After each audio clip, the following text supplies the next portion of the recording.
Hello, readers. Welcome to Book Launch with Cursed Dragon Ship Publishing. Best thing to happen to Tuesday since tacos. Tonight we have Emmy Christie and her debut novel, A Caged and Restless Magic. Seda is a fox shifter who gardens magic in each of the 5 sense-enhanced worlds, but the Vision World's magic is fading fast. She must find and transplant magic from the other worlds to save it, and a human on Sound has the strongest voice magic she's ever heard. Seda fears humans and the touch of their hands, but she might have to make an exception for Alicio.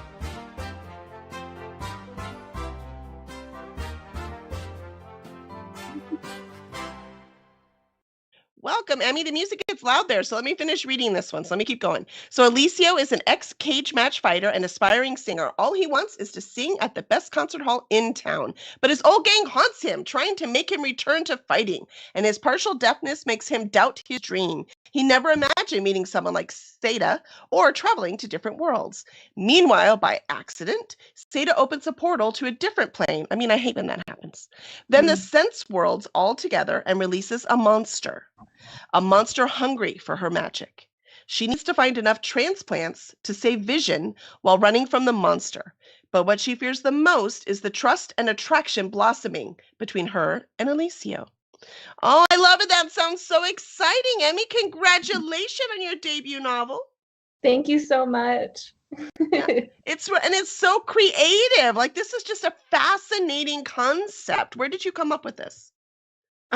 So the idea of it came from the idea of how animals can garden, and so they carry seeds from one place to another, and they actually help the world propagate, right? And so Seda is a gardener. She's a magic gardener, and that's part of where it came from. And it also came from the idea of actually from my own inspiration for writing better, which is, as we all know, as writers know, you tend to write from seeing and hearing, like movies, and that's not as entrancing. It's not as interesting to the reader. And so I was like, how can I make myself write more vivid descriptions? And I was like, what if the world was based on taste or smell? And so that's where that concept of the different worlds came from. It's so cool. So did you have to have a thesaurus open the whole time trying to come up with new words for flowery? You know what I mean? Like how did you actually make the worlds come to life? I tried with each world. I had I write out of, this is going to sound strange, but I write out of vibes sometimes where I'm like, this world feels this way. And so for the taste world, for instance, I was like, what does it feel like? And I had the intense realization, like all of a sudden, I'm like, what if it was all salt, like salt wilds, salt flats? And that would be such an intense world for taste. And so I was like, oh, what else would happen along with this world? And so I kind of based it around what would be most interesting, and then the feeling I would get when I thought about that world. So for Vision, I felt like, oh, I feel like it's about lavender. I feel like it's this soft, romantic feeling. And so I would combine the vibes that I would feel, and then I would take what I think would be most interesting with that world. If I were there, I'm like, what would be super cool? That sounds really fun. And so you have the main characters, Seda and Alicio. Alicia. Yeah, Alicio. Alicio, I had it right the first time. Sorry. So Seda and Alicio. I want to know a little bit more about them. So like Seda, can you tell us a little quirk about her? She is kind of a neurodivergent. She's a fox shifter, and she has somewhat of she's restless. She's kind of distracted a lot. I think she has ADHD personally. She's not. I can relate then. That's right. We get along. She's not diagnosed, I wouldn't say. Or she's also has this is me stumbling over my words, sorry. We're writers, not speakers. You're forgiving. Exactly. But she's very distractible. And so it's hard for her to focus on any one thing. She has problems with her memory. And so something that really helps her is being around Alicio, because he helps her kind of ground herself. And she's also very whimsical. So she's by herself a lot. And so she kind of makes up names for things. And some would call her childish, but she's not a child. She's just lonely. And so that's kind of her. She's very whimsical is probably the best way I can describe her. She likes doing fun little things by herself. And yeah, that's her. I love it. And Ellerby wants to know, which was your favorite world to write? Oh, that's a great question. That is a great question. I think they all have really interesting, like, I tried to bring different things that I was fascinated by to each world. But the world of Vision might have been my favorite, just because it has what I called chaotic gravity. And so it's not just enhanced, like an enhanced vision. It's also like the world itself has the gravity is shifted. It shifts around. And so someone can like walk up the side of a building, or or they can kind of veer off into the sky. And so that is really fascinating to me, writing that kind of world. That one is fun. And I'm wondering, like, portal fantasies are not exactly the easiest worlds to put together, and all the rules and everything you have to do and how they're connected. Why did you choose a portal fantasy as your first novel? I did it to myself. You're like, no one made me. No one made me do this. I have always loved portal fantasy. Something about it, ever since I read Madeleine L'Engle as a little girl, Wrinkle in Time, Chronicles of Narnia, all of them. I'm like, the feeling of stepping into a different world, and the feeling of it could be completely different from where we are, just has always fascinated me. And it's just really, really cool to me. And so I was like, it has to be a portal fantasy. I don't even know if I started out that way. It just evolved into that. Like, it's what's saying to me, man, literally on one of these worlds. It's what's saying to me. And I did want to ask, because I see that you have the ebook version, the paperback version, and the audio version is up. Correct. And also, Zafo, if you'll put the link up, you want to get your copy now, we've got the link right here. Please make sure to go and get your copy. So the audio book, how did you produce that?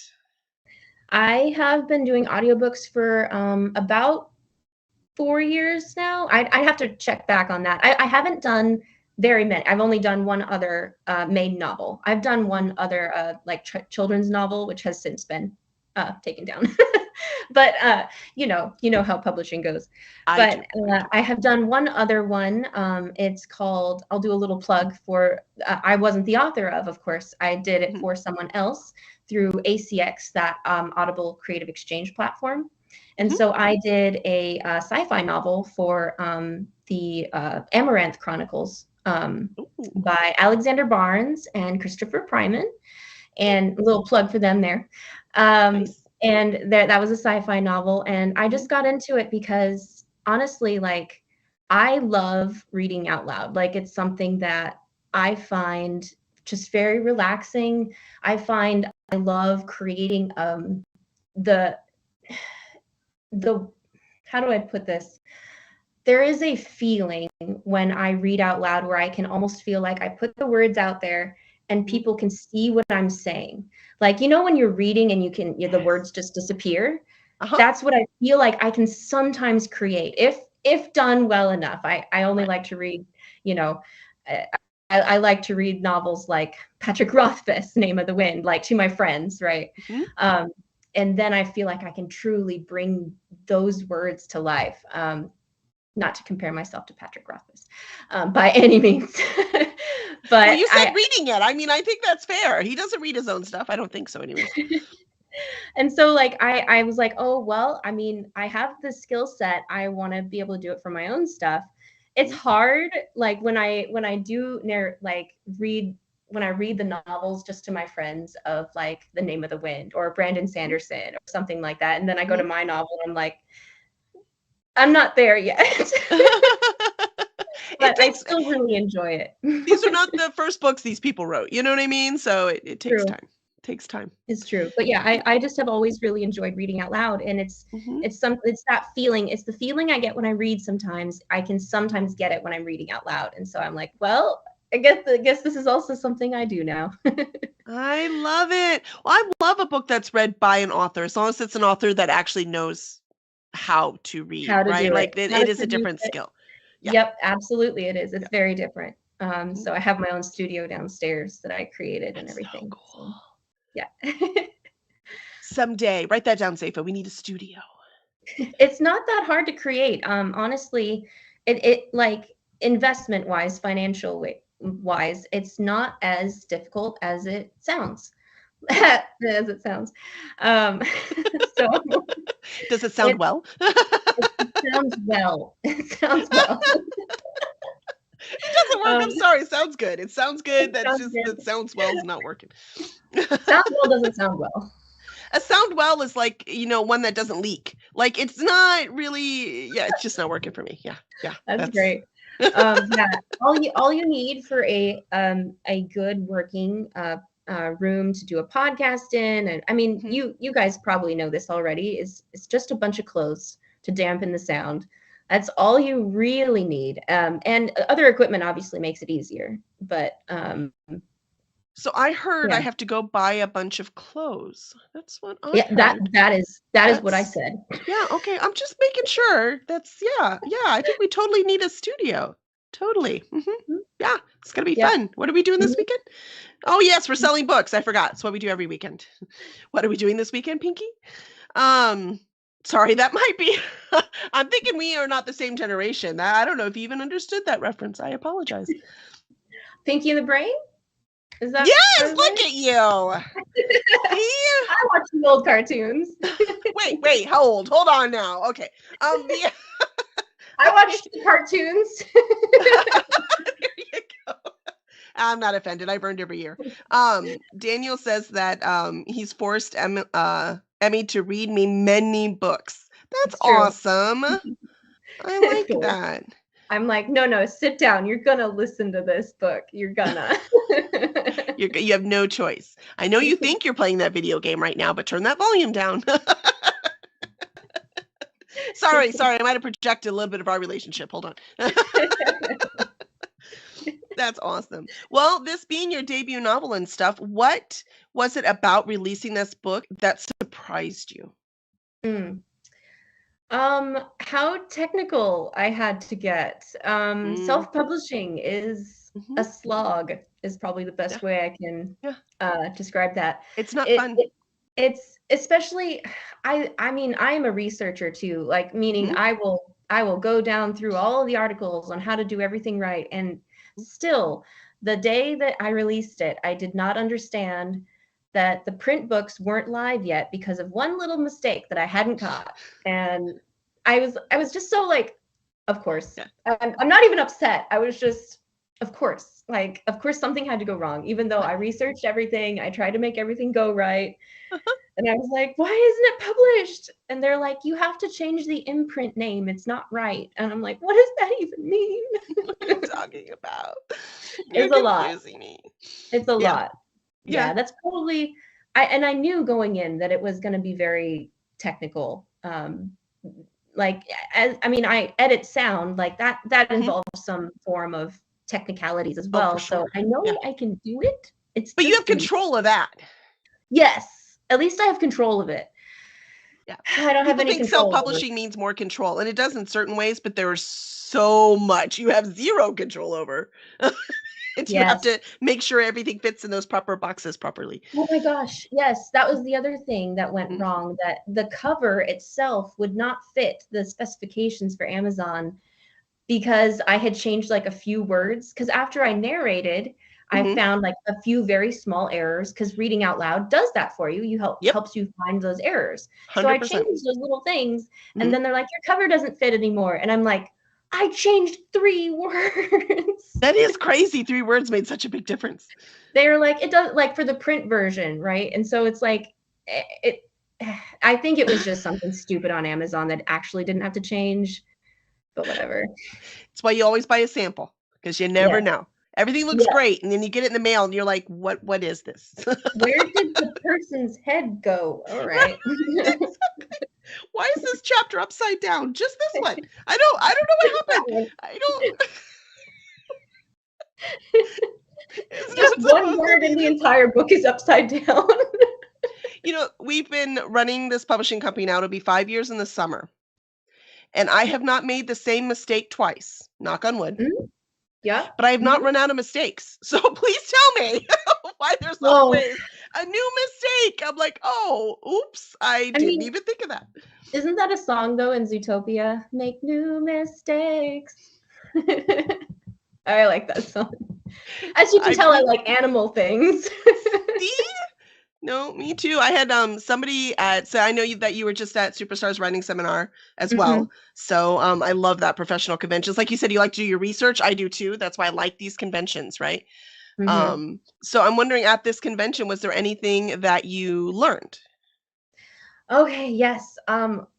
And it's like, as to borrow from my mortgage technology writing days, drinking from a fire hose was Yes. the term they used ubiquitously. Um, I love you, Emmy.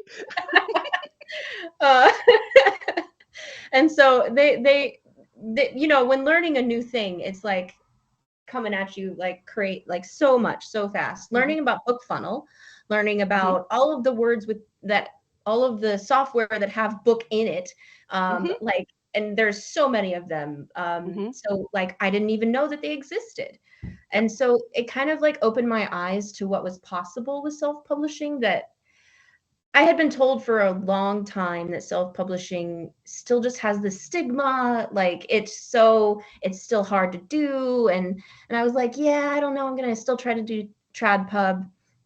Mhm. And so Superstars kind of opened the avenue to, well, it doesn't have to be that way. It Right. can be done, you just have to Mhm. know how to do it. And I was like, Correct. I'm a learner. I can do things. Like I'm usually not good at things when I start them, but heck, I am persistent. Right? Never the same mistakes. That's right. Zootopia had Yes, it right. Yeah. Yeah. exactly. So that was one of the things that Superstars did. And then also just making all the connections was amazing. It Mhm. was one of those that like, oh, I'm not alone feelings that really helped. Yes. Yeah. So Yeah. Yeah. yeah, Especially when you absolutely. make another one of those dumb mistakes. You're like, I don't know why it won't. And someone's like, oh, when it did that for me, this is what the problem was. Yeah. Yes. Yes, Hmm. absolutely. It's a big help. Hmm. And that is also very much part of the I'm not alone, right? Yeah. Because it's such an isolating thing, writing is. So It certainly it's good is. to, Hmm. yeah. And so, question, is this book part of a series? Is this a standalone? Like, do we have more with Seda and Alicio coming up? I know for sure that there is, that I planned it. I'm ready for a series. I'm not quite sure if I'm ready to go back into the world yet, but I Okay. know that I want it. I want it to be a series. Because Mm, there's plenty of worlds to go through. There's so much there. I mhm, barely touched the surface of what was there. There's a line about that Seda says to Alicio in it, and she's like, I don't think this is giving anything away, but it's like, I've only gone to a very small amount of each world, mm. and she doesn't know what else is out there. So that's all I'll say about that. Ooh. Well, you have to make it a series because you know what's going to happen. People read it, they love it, and they're like, "We want more," and then you have no choice anymore. That's kind of been the response, honestly. Mhm. I wasn't sure if I was like, oh man, that feeling of like, I don't know if I can do it. And Uh-huh. then all of a sudden everyone was like, we want it. After they read it, they were like, so when's book 2? And I was like, oh, you want it like now. You want it like already done. You're like I was like, totally working on it. Oh shit! Oh shit! Oh shit! okay, all right, I see it. Like it seemed like they were waiting for it. And so it is open-ended, I will say that. With I say with possibility for a series, but I basically have said like, yeah, it's a series. Mhm. I love it. I love it. Hey, series works really well for the indie published, right? So it's Mhm. easier for us to market, easier for it to get out there, so that it makes sense for it to be a series. So I'm glad you made that choice because that'll be fun. And now I want to talk about the cover a little bit because first Yeah. of all, it's stunning, and Thank so I you. like Oh, it not because me, not me. no, that's what I want to ask is who did the cover? Like, was that fun? Like, did you like audition cover artists? Did you have a friend? Like, how did you get that done? I actually went through a a software, a tool called Readsy. It's an Uh-huh. yeah, you know Readsy. Mhm. And I looked for a very specific style that I really oh, See, it's so pretty. adorable. Wait, hold on, hold on. I can match. I can match. Look, I have a little kitty cat. My little are right Oh, here. oh, they're like, hello, are you talking about me? Oh, it's a young one too. How Aw. sweet. He's kind of the runt actually. He's full grown. That one's full grown. That's full grown. Oh my Yeah, gosh, how precious. he's not he's full grown in his mischievousness as well. Yes, I was talking about you. Um, Yeah, I'm being um, attacked by a puppy. I guess they all wanted to come. the cover was done by an artist named Laura Shellcrass, and she's amazing. So I found her through Readsy, and I'm hoping that she will continue to do them now that I've decided it'll be a series. And so I found I was looking for very, like I said, a very specific style. I was looking for kind of like a Studio Ghibli feel, Mm, like a feeling of like the whimsical nature, but also showing the world itself, like that there are more than one world, and sort of showing how she's going from one world to the other. And so mhm. that's where how we decided upon the design. And she showed me like one or two like mock-ups, and I'm like, you're amazing. I want it. I want it right now. Yeah, and I love it. yeah, she has that style of very like artistic nature, very the line drawings are beautiful. If you look at her website, it's just gorgeous. Well, it's very flowing, and there's like constellation shapes on there. Was that on Mhm. purpose? Yes. Yes. The I like stars, that. the water, the clouds, the wind. Yeah, all of it was put in there. I love it. I love it. I love it. I noticed Orion, I think. That's my favorite, or what looks like Orion. I mean, these What could looks be like made up Orion. constellations. Yeah, I don't know. Yep, yep. Um, Daniel said that he tried to use the fireplace to distract the kittens. I'm assuming it worked for like 10 minutes. Yeah, I mean, Yes, the kittens know where the real attention is, and that's the it's true. internet. It's That's where true. all of the kitty worshippers are, and they were trying to get, their daily quota of worshiping. It's Yeah, no. true. They were Yeah. like, we didn't see enough orange cats. Hello, we are Hmm. here. That's right. We must now worship. Um, but it's good. I mean, you have cats. That means you can definitely Mhm. be a successful author. Absolutely. Well, that's a prerequisite right It's there. 100%. When I first started writing, I just had a dog, and I'm reading every single author's bio, and I'm like, I don't have a cat. They all have. I can't be a writer apparently. So now we have 2 dogs and 2 cats and a grand puppy and a horse. I don't know what happened. Mm. Oh wow, yeah. Yeah, I You don't. I you don't just know. made sure you got there. Like Just whatever covering animal. all the bases. That's Yes. right. That's right. That's amazing that you have a horse. That's awesome. Yes. Yeah. Oh, it's not my horse. It's my daughter's horse. She Oh. rides. We just have it, unfortunately. I mean, we love him. He's very sweet, but he's getting old. So, it Mm, gets scary when they get old. yeah. Kevin Petway says, no cats. Sorry, No you're kidding. never going to be a successful writer, Kevin Petway. Only like my best selling author of my company. Yeah, whatever. It's just never going to happen because you don't have cats. 2 Oh, dogs. Kevin Fenway. He was one of Yeah. the interviews that I was researching. That I was looking like, oh, how does Dragon Ship do their interviews? And Kevin Petway was one of them that I looked at. Hi, Kevin. I've seen you. You haven't seen me.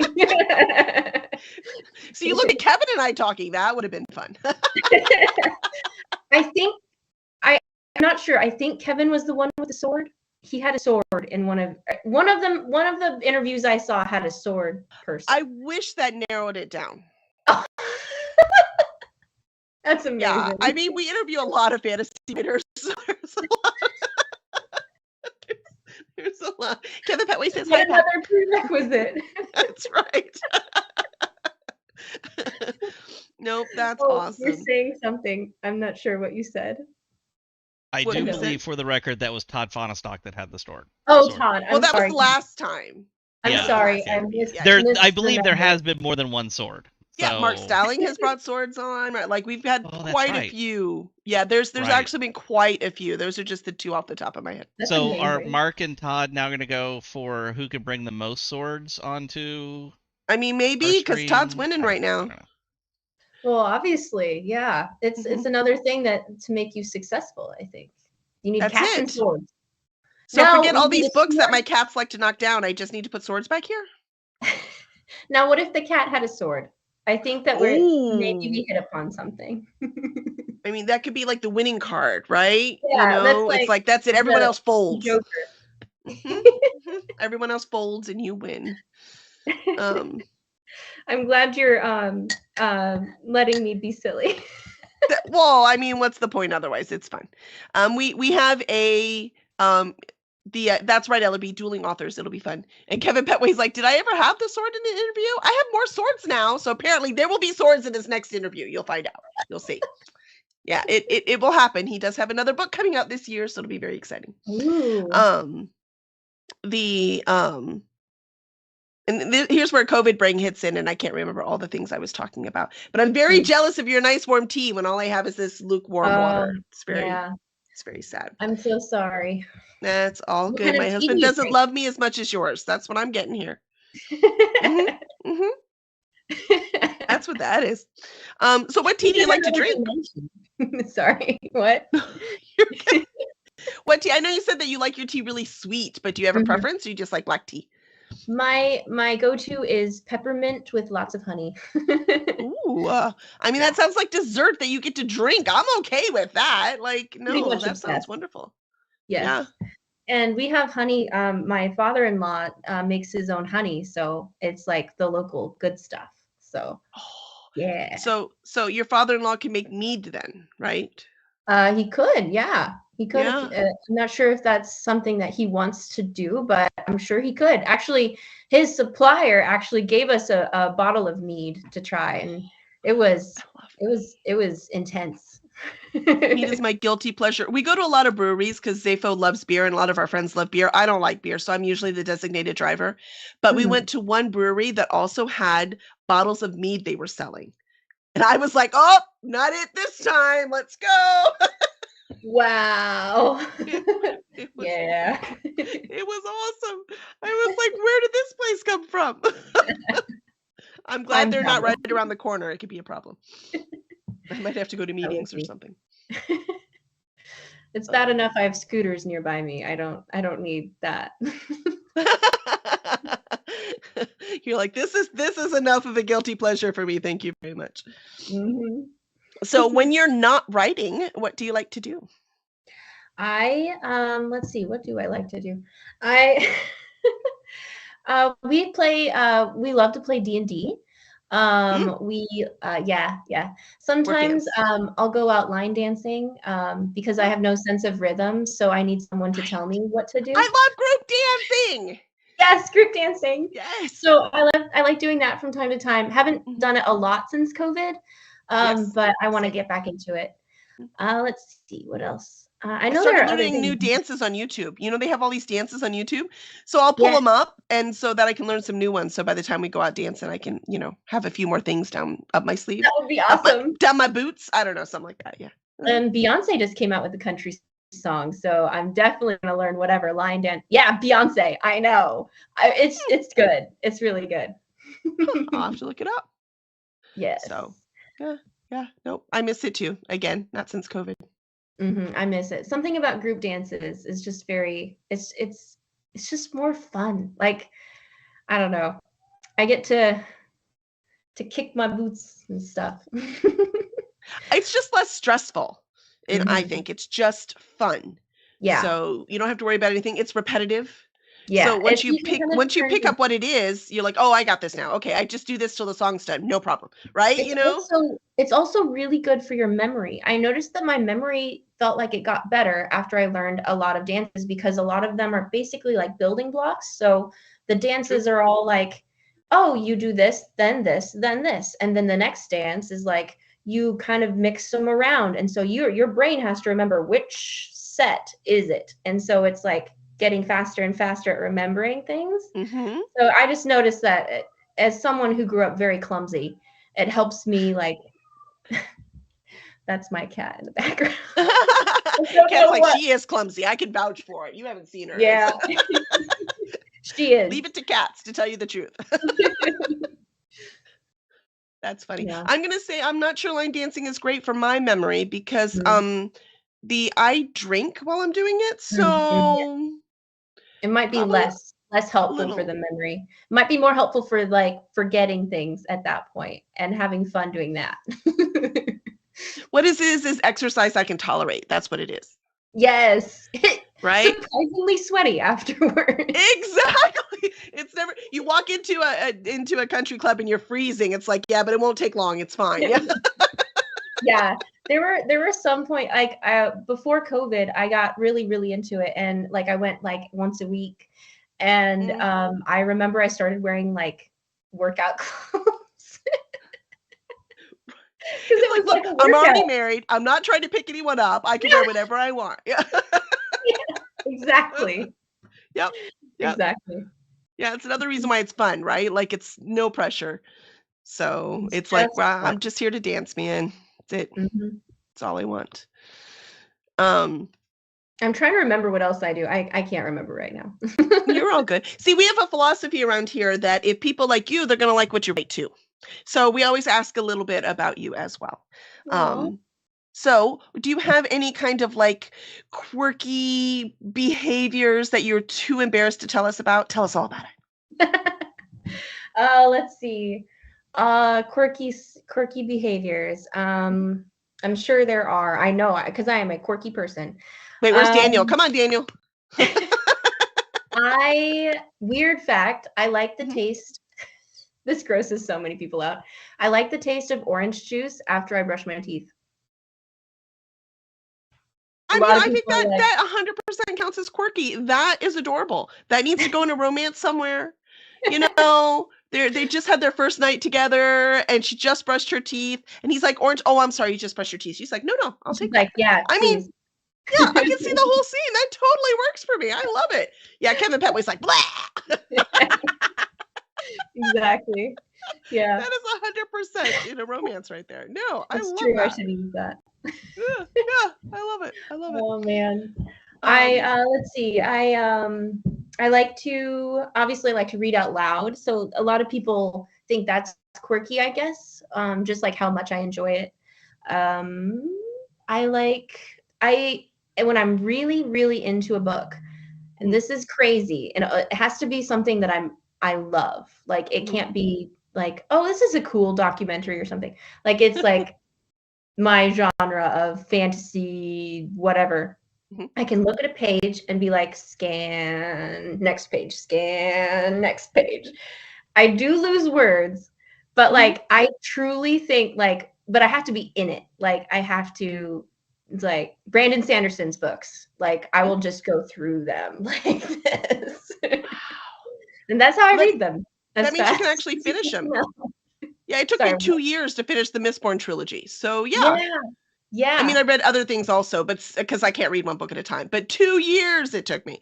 So that skill would be very nice. Yeah, that's really interesting. I can't read more than one book at a time. Like I can, but for me, it's like I'm very like I need to focus on one thing, and so then I get so dialed in. I just look at it and just slowly go like that. And you're in it. You're actually literally really in the world. I do that too. So when you read, do you see it?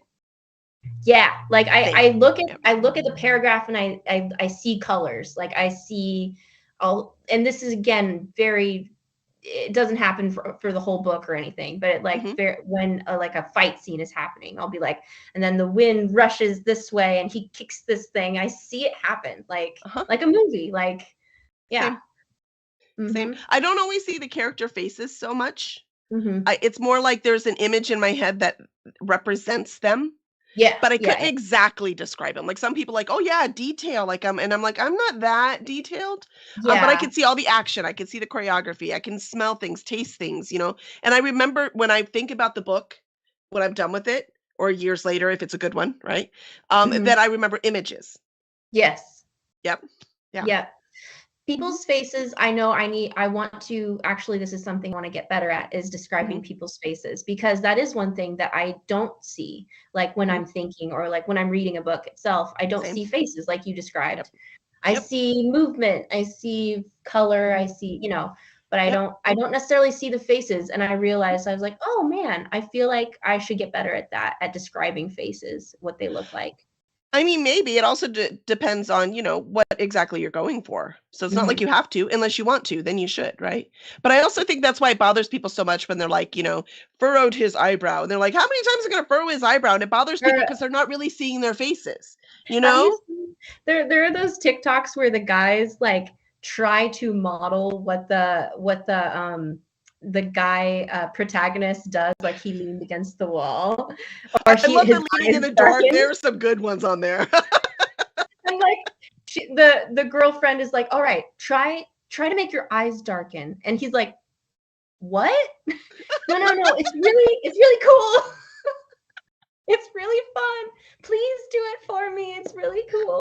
And he's like, is that what you mean? She's like, no, you're doing it wrong. No, I've not seen those, but those would be hilarious. They're great. They're pretty funny. Oh my gosh.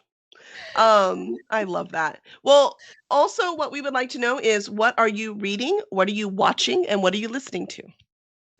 Those are all very good questions. I Mhm. am, and I actually just got out of a reading burnout period just this past year. So Mm. for a very long time, I didn't read, which is just sad. Like I remember feeling like I didn't have the mental capacity for long stories. Like I struggled even with short stories. Oh wow. Yeah. So, and this is like, I was writing short stories at the time, and I felt like I was just using all my creative energy. And then slowly I got back into it. So Mm. now I've been going through the second Mistborn series. So like the industrial age one where it's Wax and Wayne, Alloy of Law series. And I'm just starting the last book in that series, which is called The Lost Metal, I believe. Yeah, The Lost Yes. Metal. Yeah, So yeah. that's what I'm reading. Came out last year, Have I you think. guys read it? I've Have you not. guys Like I read? said, I've only read Okay, that first one. It took me 2 years. I had to take a couple years off. We're gonna have that's to wait. fair. I You need more read voices. multiple books at a time, so I that do. makes sense. That makes sense that it takes you longer. Exactly. Yeah. Yeah, yeah. But I have to, or I Um, get bored and don't finish it. and you asked what am I listening to? Yes, that's what you're reading. What are you watching and what are you listening to? Ooh, we just finished a series called Has Been Hotel on Amazon Prime, and it is amazing. Is that fiction or nonfiction? That sounds interesting. It's definitely fiction. It's in the vein of Good Omens. Oh. It is very satirical, let me just say, of faith religions and things, Mm-hmm. but it is also very tender and endearing. Just so you know, Oh. it has a lot of cursing for any viewers. That doesn't bother any of us over here. Yeah. Yeah, Okay. good. And it's very satirical, but it's very endearing. It's about Lucifer's daughter trying to redeem sinners in hell. It's Oh. so funny and it's That hilarious. premise is awesome. I know. And it's a musical. So the songs are so catchy. Like we watched it, I think, I don't know, like a couple weeks ago, and I cannot get the songs out of my head. Do you know I how much I just love musicals? We're 100% tuning into that. What was it called again? It's called The Has Been Hotel. Has Been Hotel. We're 100% Mhm. watching that. It's only 8 episodes long, so it shouldn't take you that long. I Mm. apologize in advance for how much those songs will stay in your head. And some they're all done by Broadway musical stars. Yes, So my yeah, favorite. Good. So I'll yeah. recognize some Like people. I'm so Jeremy excited. Jordan, the girl who plays in Mean Girls, the Katie, like she's in there. Oh, She's one of the main characters. So yeah, it's freaking awesome. Just on another TV show, and I can't remember her name. No, that's I'm in. That sounds Yeah. wonderful. So that's what we've been watching. We've also started watching some documentaries just now. We hadn't gotten The Last of Planet Earth, the last season yet, so we just started watching that, which is so beautiful. And then what I'm listening to. Wait, hold on. There's something Oh, yeah. really, really dark about Yeah. the last season of the Planet Earth. Oh, really? Okay. No, I mean, just saying it like that. I have not watched it, Okay. but listen to it. It's the last season of the Planet Earth. Oh gosh. Oh, I just realized I said it like that. Oh no. I mean, honestly, there are lots of things that they say on there that kind of point to that. And also David Attenborough is really old. Like he's 96, I think. Oh no, so it might be his last season for sure. It might be, but you can tell he really loves what he does though. So at first I was like, why doesn't he retire? But then there was one episode that shows him when he was 30 filming on the same island that he went to film on. Yeah. So he loves what he does. Oh, for sure. I mean, so he won the job lottery right there. Yeah. And so I was like, but you are, oh man. Yeah, I hope it's not the last one. I love those documentaries. They're beautiful. Actually, we just finished I think like episode 3 or something, and it was talking about the maned wolf, which looked like a fox, and I was like, ah! Just bigger. Have you seen very, very big wolf, very big fox? Yeah. Kevin Petway asked if the first show was in black and white. I don't know if it was. Because if he was only 30 years, that would have been 60 years ago, right? It was in black and white. Yeah, it was in black and white. And yeah, it was. You're right, Kevin Petway. Yep. And it was showing him like helping, it's called Rain Island, I think. And it's where I remember all of this because we just watched it, but like half of the green sea turtles go to this one island. Half of this one type of turtle.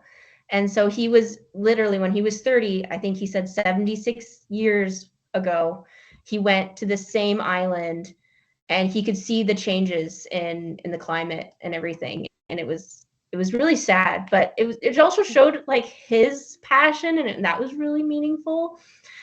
And seeing all the little turtles in black and white. You're like, oh, they're so cute. Yeah. Yeah. Mm-hmm. They're cute and bitey, but whatever. And biting you. Bitey. I'm watching them on the screen. We're fine. Mm-hmm. And then what are you listening to? So I listen to a lot of just kind of podcasts. I listen to a lot of podcasts about not like fiction. It's hard for me to listen to fiction podcasts for some reason. I'm not sure. It's hard for my brain to like lock onto stories in audio form, ironically. I agree. I listen to nonfiction podcasts almost exclusively. Yeah. I'm not sure why. I think it's just because I like them in the background while I do other things. And so ironically, it's hard for me to personally focus. I think I could do it if I were walking and not like doing chores or something in the background. But so I listen to a lot of nonfiction podcasts, and there's it's like they talk about some things about church trauma. So I listen to a lot of that stuff. Yeah. So a lot of, if you've heard of Exvangelical or let's see, there's a few others that I listen to, but a lot of things like that talk about church trauma. So yeah. Excellent. I love it. Well, thank you so much, Emmy. As we are about to sign out, first Captain Kraken says that they just heard us talking about Hazbin Hotel, and they just finished the series. So apparently I've been under a rock somewhere, so I really need to go watch this series. It just released, so you're not too far behind. Gotcha. All right. I'm going to have to go watch that one. I mean, I was going to sleep eventually. It's fine. I'm not getting over COVID or anything. I don't need sleep. It'll be great. Right? There just for Hazbin Hotel, there is one episode in the middle. Slight trigger warning. But I'll just say slight trigger warning, just so you know. It's not. It's just hard to watch, and that's all. That's all I'll say about that. Well, it's people in hell, so I can see it being hard to watch. I'd be okay with that. That just means they're being real. I can Yes. go there. Yes, absolutely.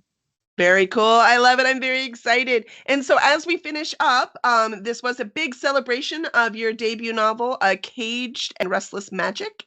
So what would you like to leave as our final words? Like, what do you want people, they pick up this book, they read this book. What do you hope they are left with? I hope they feel transported. I hope they feel like they've escaped, like they have that feeling of I got away from the real world, and they feel like I got to be in another place for just a little while, and I forgot about reality. That's what I hope. That's the core of fantasy, basically. That's what I hope. I agree. 100%. That's like my favorite thing as well. So I love it. I love it. Very nice. And Emmy, now that we are all huge fans, where can everyone find you and your work? So you can find me on my website, emmychristie.com, www, all that stuff. Or I'm no longer on Twitter. It's just kind of too chaotic for me. But I do have an Instagram, which is emmychristie33, or Facebook, which is Emmy Christie Fiction, which is just my author page. And I did just create a landing page for my newsletter, so people can actually sign up for said newsletter. So I have one of those too. Yay, newsletter. See, you learn from superstars. I'm so impressed. I did. That was one of the things I learned. That was like, they're like, get a newsletter. You're like, okay, I will. Yeah. They were like, no, that's the main thing you need for marketing. I was like, really okay, I'll do it. Okay. Gail Carriger, I'm going to do it. All right. You're awesome. Thank you so much, Emmy. And thank you, everyone out there. And we can't wait to see what you come up with next. Thank you so much. I had a great time. Bye.